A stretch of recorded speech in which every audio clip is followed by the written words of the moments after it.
तो गाइस कैसे हैं हम सब लोग लेगेसी ऑफ असासिन किंग के एपिसोड 116 के साथ हाजिर हूं। तो लास्ट एपिसोड के एंड पे हमने देखा था कि जनरल स्ट्रेटजिस्ट जो होते हैं वहां पर हाजिन से कहते हैं कि तुमने यहाँ पर कर्ट लीडर के नाम पर एक दाग लगा दिया है जो कि हिस्ट्री में लिखा जाएगा, जिसकी वजह से इनकी रेपुटेशन को ठेस पहुंची है। क्या तुमने इस बारे में सोचा था? तुम्हारा हाजिन भी इसी बारे में सोच रहा था कि मैंने तो इस बारे में बिल्कुल भी नहीं सोचा था कि इस पॉइंट को इस तरह से भी देखा जा सकता है। फिर साथ ही वहां पर जनरल स्ट्रेटजिस्ट जो होते हैं वो डीमन एम्परर से कहते हैं लेकिन मुझे लगता है कि तुम्हें यहाँ पर पब्लिक ओपिनियन की बिल्कुल ही परवाह नहीं है, क्योंकि अगर यहाँ पर तुम्हें पब्लिक ओपिनियन की परवाह होती तो तुम कभी भी इस तरह के डीमन एम्परर नहीं होते। तो ये बात सुनने के बाद डीमन एम्परर भी हल्का सा मुस्कुरा देते हैं, जबकि हमारा हाजिन सोच रहा होता है लगता है ये दोनों मिलकर यहाँ पर मेरी टांग खींचने की कोशिश कर रहे हैं। डीमन एम्परर अपने पास से वाइन का प्याला हमारे हाजिन को देते हैं और कहता है कि चलो इसको पियो। तुम्हारा हाजिन जो होता है उस वाइन के प्याले को पी जाता है और इसी के साथ ही डीमन एम्परर से कहते हैं कि तुमने यहाँ पर जो कुछ भी किया है उसके बाद तुम यहाँ पर मेरे पास आकर ये कहते हो कि तुम सेकंड ब्रदर को बचाना चाहते हो, हालांकि उसके ऊपर गद्दारी का इल्जाम है जो कि तुमने खुद ही यहाँ पर उसके ऊपर लगाया है। डीमन एम्परर से कहता है कि सेकंड साइकिल को तो मरना पड़ेगा ही, क्योंकि तुमने उसके ऊपर जो इल्जाम लगाया है उसके तहत उसको यहाँ पर सजाए मौत दी जाएगी। लेकिन अगर यहाँ पर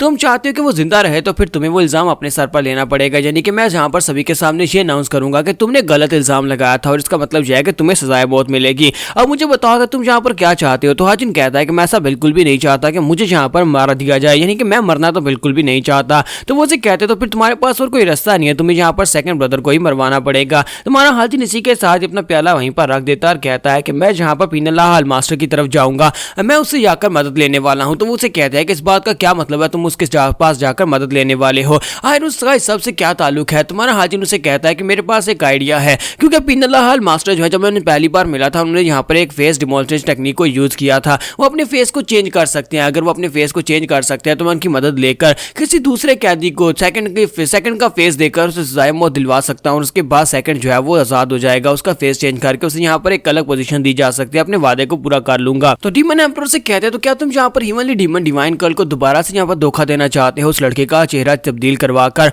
तुम्हारा हाजिन उसे कहता है कि मैंने यहाँ पर तुम्हें कभी धोखा नहीं दिया। तो वो कहते हैं कि नहीं, तुमने यहाँ पर मुझे धोखा कैसे नहीं दिया? हाजिन कहता है क्योंकि तुम यहाँ पर डीमन डिवाइन कर्ल की बात कर रहे हो, डीमन डिवाइन कर्ल शुरू से ही तुम ही हो, यानी कि डीमन एम्परर जो है ये डीमन डिवाइन कर्ल उसी का है और तुम्हें ये सब कुछ पहले से पता था कि मैं इस तरह के टैक्टिक्स को यूज करने वाला हूँ और तुम्हें यहाँ पर रिजल्ट्स की फिक्र होती है, ना कि यहाँ पर किस तरीके को यूज किया जाता है। तो फिर यहाँ पर मैंने कोई भी गलत काम नहीं किया, ना ही तुम्हें यहाँ पर धोखा दिया है। तुम्हारा हाजिन उसे कहता है कि अगर तुम्हें यहाँ पर मेरे प्लान के साथ कोई प्रॉब्लम है तुम मुझे यहाँ पर कह सकते हो और इसी के साथ ही डीमन एम्परर आगे से खामोश हो जाते हैं। तुम्हारा हाजिन उसे कहता है कि मैं यहाँ पर ये सोच रहा हूँ कि तुम यहाँ पर क्या सोच रहे हो। अगर तुम यहाँ पर मेरी पहली वाली रिक्वेस्ट को मान लेते हो तो मैं तुमसे यहाँ पर एक और फेवर चाहता हूँ। तो डीमन एम्परर कहते हैं कि मैं यहाँ पर तुम्हारे पर एक और फेवर क्यों करूंगा। तो इसी के साथ ही हमारा हाजिन उठकर खड़ा होता है और उसे कहता है कि मैं यहाँ पर तुम्हारे सामने थोड़ी रूडली बिहेव करना चाहता हूँ, अगर मैं यहाँ पर मुझे इजाजत हो मैं तुम्हारे सामने इस तरह से बात कर सकता हूँ। तो डीमन एम्परर कहते हैं हाँ क्यों नहीं, और इसी के साथ ही हमारा हाजिन उठकर खड़ा हो जाता है, गाली देते हुए बात करता और कहता है कि अब बस करो, बहुत हो गया। तुम यहाँ पर डीमन एम्परर कोई डीमन गार्ड नहीं हो जो मेरे सामने इस तरह बैठकर मुझे फ्रस्ट्रेट करने की कोशिश कर रहे हो।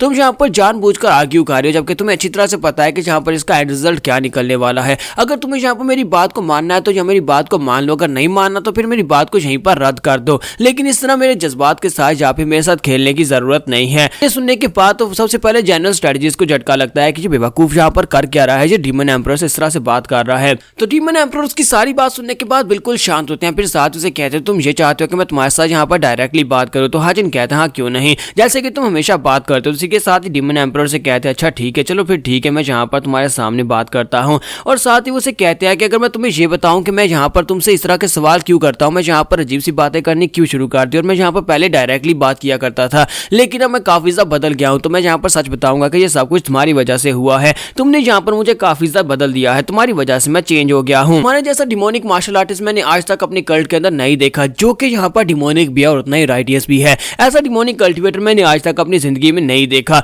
तो बहुत सारे डिसाइपल्स ऐसे होते हैं कि जो आके अपने मास्टर की वजह से उनकी जिंदगी बदल जाती है, क्योंकि मास्टर्स के वर्ड्स की वजह से वो लोग चेंज हो जाते हैं। लेकिन बहुत सारे मास्टर्स ऐसे होते हैं जिनमें यहाँ पर अपने डिसाइपल से कुछ सीखते हैं और अपने डिसाइपल से सीखने के बाद वो अपने नजरिए को बदल लेते हैं। तो मैं यहाँ पर तुमसे झूठ तो बिल्कुल भी नहीं बोलूंगा कि तुम्हारे बोलने का तरीका, तुम्हारा बिहेवियर और साथ ही तुमने अभी तक जो कुछ भी मेरे सामने सामने किया है वो सब कुछ देखकर मैं काफी ज्यादा हैरान हुआ और काफी ज्यादा इंप्रेस भी हुआ हूँ। और मुझे लगता है कि तुम्हारी वजह से ये सब कुछ पॉसिबल हो पाया है कि मैं जहाँ पर बदल पाया हूँ। जहाँ पर कोई भी इतना खास नहीं था कि वो मेरे पास से रिएक्शन ले पाए, लेकिन तुमने जहाँ पर मेरे पास से रिएक्शन ले लिया। तुम्हारा हाजिन उसके सामने चुपचाप खड़ा होता है। डीमन एम्परर उसके पास से गुजरते हुए उसे कहते हैं, मैं जहाँ पर तुम्हें एक ही ऑप्शन दूंगा कि तुम जहाँ पर जाओ, जाकर पीनल लाहल मास्टर के साथ बात करो। मैं उसको ये ऑर्डर्स नहीं देने वाला कि वो तुम्हारा साथ दे। अगर वो खुद तुम्हारा साथ देने के लिए राजी हो जाता है तो फिर मुझे इस बात से कोई दिक्कत नहीं होने वाली, क्योंकि मैं जहाँ पर सेकंड को सभी के सामने सजाए मौत देना चाहता हूँ और वहाँ पर सेकंड होना चाहिए, यानी कि जो चाहे उसके अंदर से जो भी बंदा हो लेकिन उसके चेहरे से वो सेकंड ही होना चाहिए। और उसके बाद तुम जहाँ पर इस सबको जिस तरह से हल करना चाहते हो उस तरह से हल कर सकते हो और मुझे इस बात से कोई मसला नहीं है। लेकिन अगर पीनल लाहल मास्टर जो है वो जहाँ पर तुम्हारी रिक्वेस्ट को रिजेक्ट कर देता है तो फिर होते हुए मेरे पास मत आना, क्योंकि मैं जहाँ पर बिल्कुल भी नहीं चाहूंगा कि यहाँ पर जो गद्दार है उसे सजा ना दी जाए, क्योंकि दोनों में से एक को तो यहाँ पर सजा मिलनी है। तुम्हारा हाजिन उसे कहता है चलो फिर ठीक है, और इसी के साथ ही उसे कहता है कि दूसरी बात यहाँ पर कभी भी मेरे सामने इस तरह से ऊंची आवाज में बात मत करना और दोबारा यहाँ पर मुझे परसुएट करने की कोशिश मत करना, क्योंकि ये पहली और आखिरी बार था जब तुमने यहाँ पर मुझे मना लिया अपनी बातों के लिए और अपने प्लान्स के लिए। तुम्हारा हाजिन आगे से मुस्कुराते हुए उसे कहता है कि ऐसा तो हो ही नहीं सकता। तुम्हें क्यों लगता है कि मैं यहाँ पर तुम्हें दोबारा मना नहीं सकता? मैं दोबारा फिर से कोशिश करूंगा और तुम्हें दोबारा फिर से मनाऊंगा। और इसी के साथ ही डीमन एम्परर वहां पर से चले जाते हैं। डीमन एम्परर के वहां पर चले जाने के बाद वो फिर से अपने गैज़बो में जाते हैं और वहां पर खड़े होकर वो पानी की तरफ देख रहे होते हैं और साथ ही कहते हैं कि ये बंदा बहुत ज्यादा इंटरेस्टिंग है, एक इंटरेस्टिंग डिसाइपल जिसने अपने मास्टर को बदल दिया। तुम्हारा हाजिन जो होता है वहां पर से वापस आ रहा था और रास्ते में सोच रहा होता है कि मैं तो यहाँ पर अपनी लिमिट तक पहुंच चुका था, यानी डीमन एम्परर को मैंने इतना ज्यादा पुश कर दिया कि मैं वहां पर मर भी सकता था, क्योंकि अगर वो चाहता तो उसी वक्त अपनी पावर्स को रिलीज करता मुझे मार डालता। लेकिन मुझे लगता है कि मैं यहाँ पर पहले से काफी ज्यादा बेहतर हो गया हूँ। ऐसा नहीं है कि उसके पास और कोई सक्सेसर नहीं है, लेकिन मुझे लगता है कि मैंने जो कुछ भी किया है वो सब कुछ उसके रिजल्ट्स जो है वो काफी ज्यादा बेहतर थे। तो हाजिन बाहर आने के बाद वहां पर सोच रहा होता है कि ये जगह तो काफी ज्यादा खाली खाली लग रही है। सेकंड ब्रदर इस वक्त जेल में है, फर्स्ट ब्रदर मर चुका है, सक्सेशन कंपटीशन अब खत्म हो चुका है, क्योंकि बाकी के सभी सिबलिंग्स जो हैं उनमें से कोई भी यहाँ पर मेरे साथ सक्सेशन की फाइट नहीं कर सकता।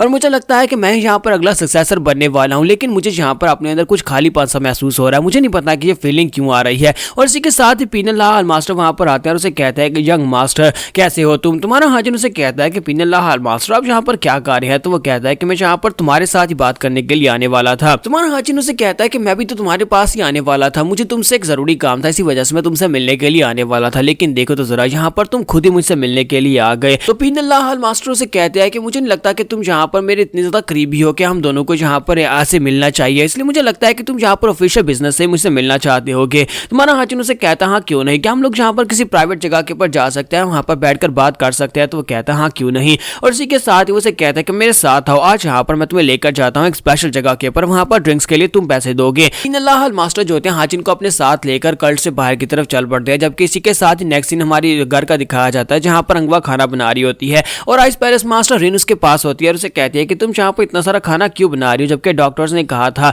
कि वो लोग इस सबको प्रॉपर्ली हैंडल कर रहे हैं, वो लोग उन्हें वहाँ पर मेडिसिन भी दे रहे हैं और अच्छा ट्रीटमेंट भी दे रहे हैं। तो अंगवा उसे कहते हैं कि मुझे पता है कि वहाँ पर सब कुछ उन्हें मिल रहा है, लेकिन मैं तो यहाँ पर सिर्फ और सिर्फ सिंपल फूड बना रही हूँ ताकि खाने के साथ उन्हें अच्छा महसूस हो। वो यहाँ पर डोंगपिल के लिए खाना लेकर जा रही थी ताकि डोंगपिल जो है जल्दी से जल्दी ठीक हो जाए। और साथ ही 7th मिस और 5th मिस उन लोगों ने भी यहाँ पर हमारी काफी ज्यादा मदद किया है, तो उन लोगों के लिए भी यहाँ पर ढेर सारा खाना लेकर जा रही हूँ। तो रिन उसे कहती है कि मुझे तो कभी कभी तुम्हारी समझ ही नहीं आती कि तुम सभी लोग यहाँ पर एक दूसरे से इस तरह से बात करते हो जैसे कि तुम सभी लोग एक फैमिली का हिस्सा हो। सभी में से कोई भी यहाँ पर मालिक सर्वेंट यहाँ पे सिक्योरिटी गार्ड की तरह बिहेव नहीं करता, बल्कि सभी लोग यहाँ पर एक दूसरे से फैमिली मेंबर्स की तरह ही बिहेव करते हो। तो यहाँ पर हम लोग अपनी एपिसोड 116 का एंड करेंगे और नेक्स्ट एपिसोड में देखेंगे पीनल लाहल मास्टर हमारे हाजिन के पास क्यों आए हैं और वो यहाँ पर कल्ट से बाहर लेकर क्यों जा रहे हैं, क्योंकि वो यहाँ पर एक सीक्रेट मिशन पर है। तो एपिसोड की एक्सप्लेनेशन अच्छी लगी हो तो कमेंट करके जरूर बताइएगा, वीडियो को लाइक करना मत भूलिएगा। Thank you.